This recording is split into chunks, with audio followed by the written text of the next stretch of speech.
How's everybody doing? My name is Anthony Brian Logan, and today we got to talk about all the lawlessness, the chaos, the looting, the shooting, and everything else that's happening right now in Chicago, Illinois. Now, I know some may say, hey, ABL, Chicago's always violent. It's been like that since Al Capone and in the 80s in the drug war, and right now in the Black and Hispanic areas in the South and the West. I get it. Chicago has very violent areas. The entire city is not like that, obviously, but it does have very violent areas. They've been like that for a long time. What you have right now today is an uptick in violence in an already violent place. All right. And it's not because of just, gang wars intensifying. It's not that. You have these so-called Black Lives Matter protests, which I think we all know, if you've been here for a while or if you just have a pair of eyes, we all know that these are not protests. These are riots. Simple as that. It ain't nothing else to it. I don't care if you went out there with a peaceful heart. That's fine. God bless you. But Black Lives Matter protests are riots. And we've seen proof of that all over the country. Not just Chicago, Portland, Oregon, LA, New York, Philadelphia, parts of Florida, Georgia, everywhere. We've seen people get shot, killed. And the crazy part is that more black folks are getting shot and killed than anything else. And if I'm wrong, let me know in the comments. All right. In Portland, Oregon, they've had an uptick in crime so much that in July 2020, they had 15 murders, which was half of their total from 2019, the entirety of the year, not just in July. But I'll get back on track. Chicago's doing really bad right now. Now, shout out to the police superintendent in Chicago, David Brown, for keeping it all the way real during a press conference. We'll get to that in a moment, so you're able to see what David Brown said, and also the mayor of Chicago, Lori Lightfoot. You'll see what she said. But before we get to that, you may recognize David Brown, the superintendent. He was the chief of police in Dallas, Texas back in 2016, the first time that Black Lives Matter reared their ugly head. All right. Now, some of you guys may say, oh, ABL is peaceful protests, all this and that. Well, look, just because you're not out there shooting and killing and whatnot, the general rhetoric of defund the police, you hate the police, that, kind of invades the minds of those that are already on the edge. Michael Xavier Johnson was an example of that.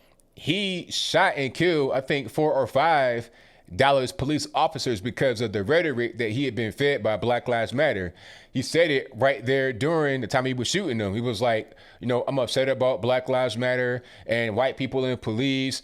That was the motivation, was Black Lives Matter. Okay. And you're seeing more evidence of that. People are getting hurt. People are on the edge because of all the violent, negative, hateful rhetoric coming from Black Lives Matter. Now, before I go any further, let's roll the clip from David Brown. You'll see what he said in response to a question about why the chaos is happening.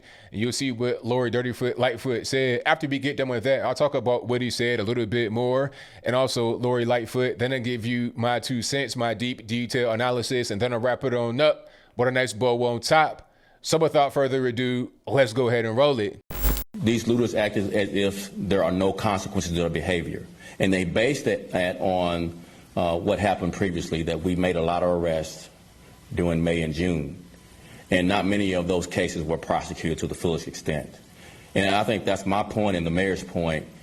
We have to have consequences for the arrests that Chicago police officers make through great threat to their own safety. They're being shot at to make these arrests. And these looters, these thieves, these criminals are emboldened by no consequences in the criminal system. They get released. Many charges get dropped. And so they feel emboldened to do it more. That is not a consequence of the officers not making the arrest. The officers are making the arrest. The consequences are once prosecution and sentencing comes up, there's no consequence. So we would argue that let's have the criminal justice system here deliver a strong message to these criminals that there will be consequences for your behavior. It almost sounds as though you're saying this is the reason we haven't is because the courts and the prosecutors were not doing their job, that they were going too easy on the looters from the last time around.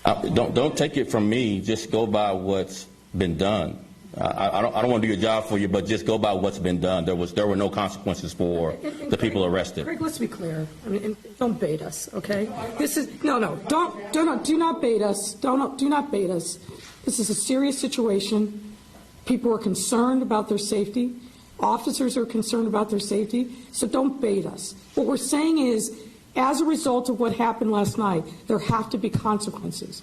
We've got teams of people that are aggressively out there identifying the people responsible, looking at the plates, and we're going to bring them to justice. But when we do, and we do make those arrests, our expectation is that this is going to be treated with the level of seriousness that it should be, period.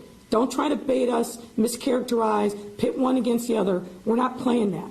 We are in a serious situation here, and we need a serious response. That's what we're saying, period. All right, so you saw that, you heard that. Now, shout out to him for keeping it all the way real. It's kind of a coincidence that he's been brought into Chicago. Maybe it's a coincidence, maybe it's not, maybe it is. Maybe they understood that it's 2020, it's an election year. You may have BLM returned, so you have experience with BLM, you survived. Well, didn't survive, but you were there as a chief during a mass shooting, during some BLM stuff, during an election year. You can come over here to Chicago and help get some things going on. What he's saying is right on point. It's different than Portland. In Portland, you just have law enforcement that can't really do anything. They got their hands tied. They can't even arrest anybody. Okay, they can't really do much.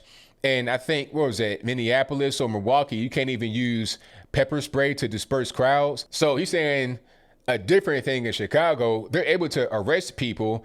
I think they had 100 arrests that happened over the weekend as a result of 200 plus stores getting looted. However, if these guys and girls that get arrested don't get prosecuted and charges get dropped, thanks to the radical DA or whatever she is, Kim Fox, the same lady that was involved in Jussie Smollett, not prosecuting him, remember her? As long as people like that are there, what can the police do? The police are doing their job. They're not necessarily having their hands tied, but if guys are getting arrested, not even really going to the penitentiary or jail at least, they're pretty much getting caught and released like fish out there on a pond. What are you really going to do? You got to have some actual consequence come as a result. And the reporter was asking good questions. He was like, look, okay, it's not like what you're saying is you got the prosecutors and the judges not doing their job. Okay, and that's correct. He was 1,000% correct. Now, I don't know why Dirty Foot got offended because, I mean, did she appoint them? Are they her friends? People like Kim Fox and them, are they her friends? I don't really know. That's the only reason why you get offended. It wasn't bait. This is a legitimate question. If the police commissioner or superintendent, whatever they want to call him in Chicago, the chief, David Brown, if he's saying, look, we are doing our job, but they're not getting prosecuted, obviously what he said is the judges, the DA, people that are above us that deal with the legislative or judicial part, they're not doing their part of it. We're doing our part, but they're not doing theirs. So if we arrest them for the looting and they get out in less than 24 hours, they'll be right back on the street to do it again. It's going to encourage them to do it again. They know that they might not get caught. If they do get caught, it won't even be a crime. They'll get sent right back to the street to do it all over again. And these guys are breaking into stores not for bread, like the world famous AOC said, not for bread. You don't break into a Tesla store to get packs of bread, okay? You don't do that. And I saw plenty of obese people out there eating them food stamps up, right? First of the month just happened. They already went to Walmart and got their cart stocked to the top, overflowing, having food drop on the ground as it go through aisle 3, okay? They got their cart full of just junk. They got plenty of food to eat. They don't need any bread. They're breaking into the Tesla trying to get a car. I don't know what they're trying to do. They're trying to get cell phones and sell them on Craigslist and eBay and them. They're trying to do just some basic criminal activity, all right? You got the Antifa and BLM. These are politically motivated people. They got actual things they got going on. You got business money behind them, people getting paid to come out and do certain things. You have that happening. And you also have just the people that just trying to get money, the general, the locals that come in and trying to just steal. That's what's happening with that. If you don't lock them up if there's no actual criminal penalty for that kind of action, it will continue. It's not really hard to understand. I'm not Albert Einstein. This is not rocket science. It's very simple. So shout out to the police superintendent, David Brown, for saying that. And the mayor, she has a lot of blame here to put on her own back. All right, because she's not really trying to bring in the National Guard. And obviously, you're going to need some more help to get things under control. You need more police on the streets. You also need to get rid of some of these judges and whatnot that are in there just doing whatever they want to do.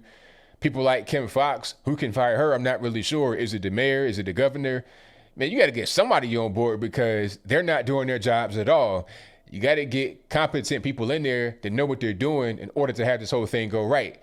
Simple as that. But I think I'll leave that right there for now. And what say you? Do you think that the issue in Chicago and Portland and other places can be solved if leadership in the area did the right thing? And that's your viewpoint. Let me know why in the comments below. Or are the riots justified because, I don't know, I guess Black Lives Matter. So Black Lives Matter, it means you got to take from a Tesla store or burn down a black-owned business or somebody's house randomly, or go to a residential area and shine lights in somebody's window if they look outside and threaten them. Is that what you're going to do? Or are you going to draw your pistol on the guy that's driving on the road because you don't want him to pass? That's what's happening right now with the so-called Black Lives Matter protests. And I'm trying to figure out, what does blocking a road with your pistol out drawn on me got to do with Black Lives Matter? How can that help?